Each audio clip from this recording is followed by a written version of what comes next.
Hi everyone, this is a step-by-step tutorial on how I easily make super realistic trees using the very popular wire twisting method. In this video I'll be making an African Acacia tree, but the tips and techniques I'll be sharing can be applied to many different types of trees. Things I'll be teaching in this video are an efficient workflow of preparing and twisting the wires, how to get the proportions of the tree right, how to hide the twisted wire to make the trunk look realistic and to get the bark texture in the trunk and branches, how to apply the leaves, and finally painting the trunk. So I hope you are excited, and let's get started right after this intro.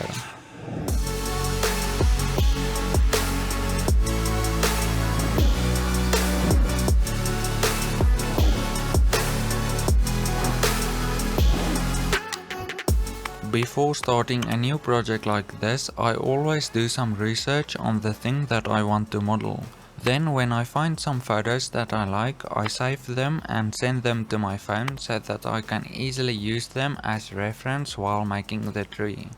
Cutting all the individual wires isn't really worth it. You can just do this.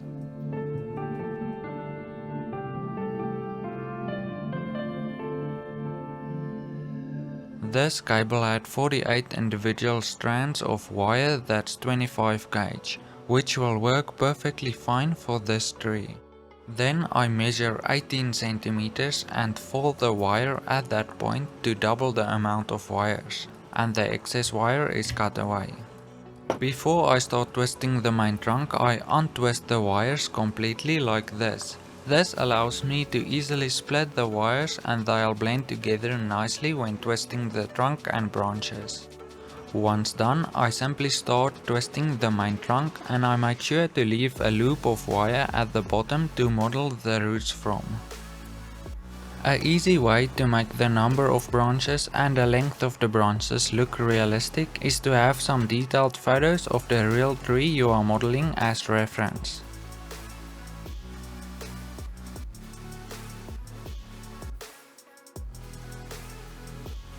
Twisting the branches is very straightforward. You'll gradually get fewer and fewer wires till you are left with one or two. And then I cut off the excess wire, leaving about half a centimeter to end the branch. This tree I'm making will be a small to medium sized tree. It ended up being 9.5 centimeters tall. And this process is simply repeated for the entire tree.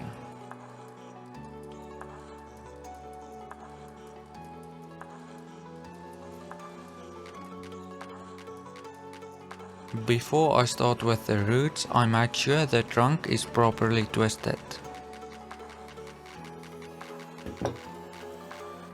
For the roots, I follow basically the same method as I did with the branches, except the roots should be much shorter. Due to the wire being such a thin gauged copper wire, it's very easy to bend and manipulate by hand. If you are using steel wire, you can always grab some pliers to help twist.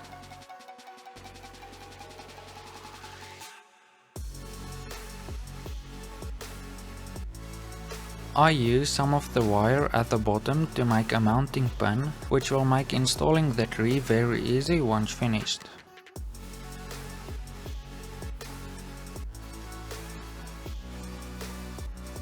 Once you are done with the roots, cut off the excess wire and spread the roots out to be flat along the ground like this. You can also temporarily install the tree in a block of foam while working on it. And then shape the tree by bending the branches to the desired shape. Making trees using copper wire is very easy because the copper is very soft, so it's easy to bend and manipulate. But once the tree is finished, you don't want the branches to be so easy to bend. So to strengthen the tree, I will solder the roots, the trunk and the main branches.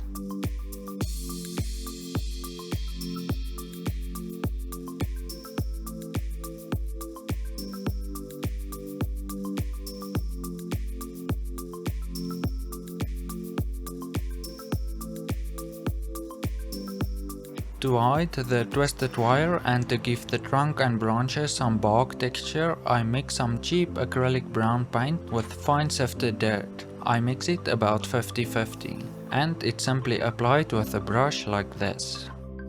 This cheap paint stays flexible when it's dry, so we'll be able to shape the branches once the tree has been finished.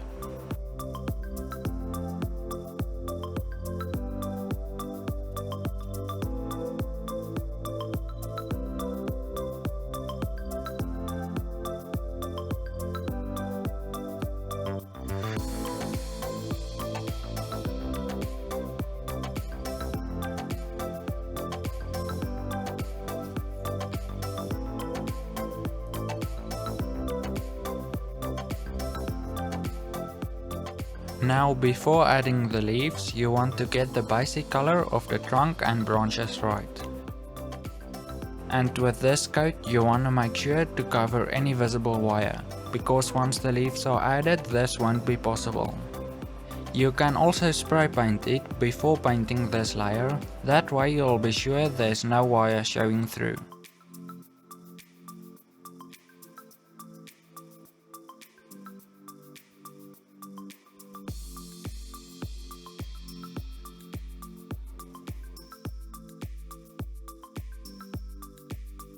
The main leaf structure are made using 3mm batting. I cut a small piece of it and paint it green using this method. You can also spray paint it if you want. Both methods work great. This is sort of like the small branches or twigs, and the leaves will be sprinkled over this once it's glued onto the tree.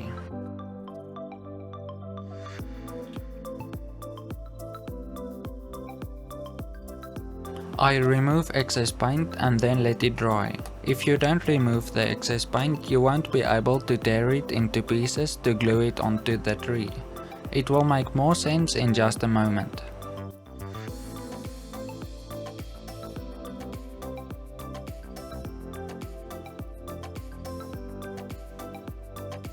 Once dry, I just glue some small pieces of this onto the branches using PVA wood glue that dries matte. And I use a pair of scissors to remove unwanted fluffy hairiness.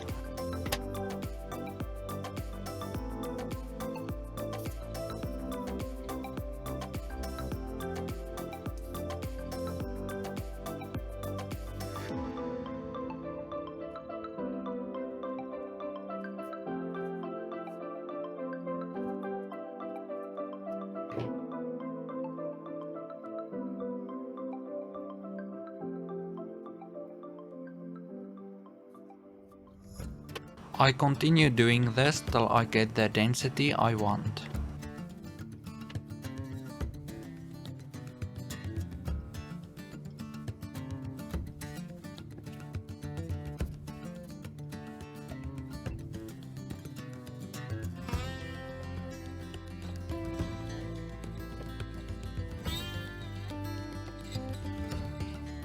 Many people like to use hairspray to apply the leaves, but none of the hairsprays I used did a good job of permanently gluing the leaves on, and they started falling off a few months later, but your results may vary.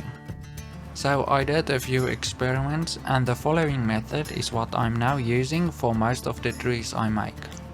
I start by giving the tree a quite heavy coat of glue mixture, which is PVA glue mixed with a lot of water so that it can be sprayed through a spray bottle, and also a drop of dish soap to break the surface tension. I'll make a separate short video explaining how to make this glue mixture. Before applying the leaves, I remove most of the excess glue from the trunk and branches using a cotton stick. This will make removing the unwanted leaves from the trunk very easy. Once done, it's as easy as sprinkling the leaves over the tree like this. The leaves I'm using is from Hornby and it's called Scatter Material Dark Green.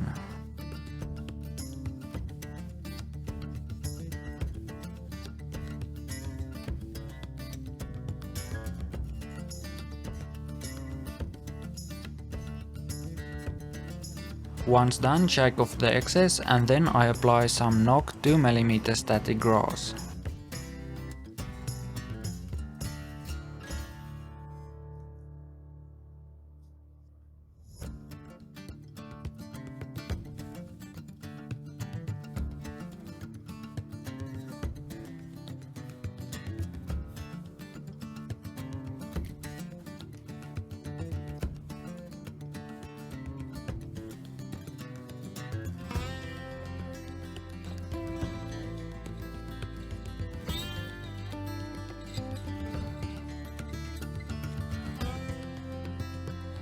After that, I remove all the unwanted material from the trunk and branches using the cotton stick.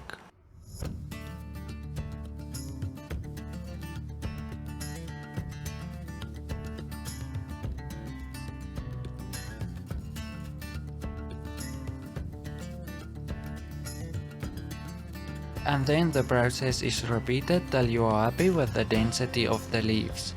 I ended up repeating the process 2 times for this tree.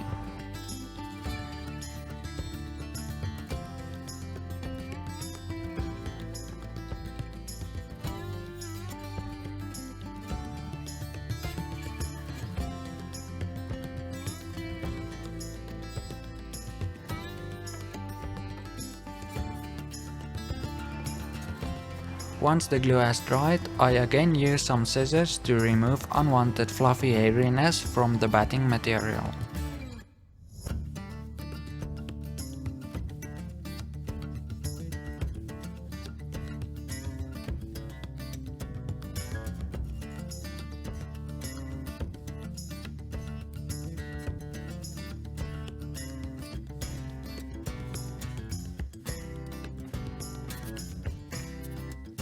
Now the tree is actually starting to look pretty good.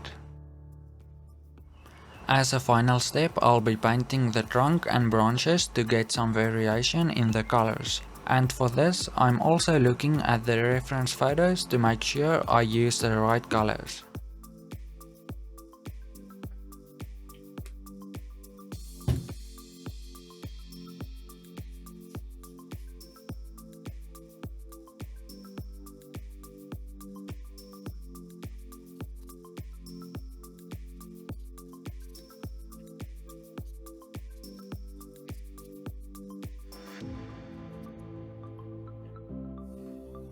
Lastly, I dust over some fine dirt to remove that glossy shine from the paint.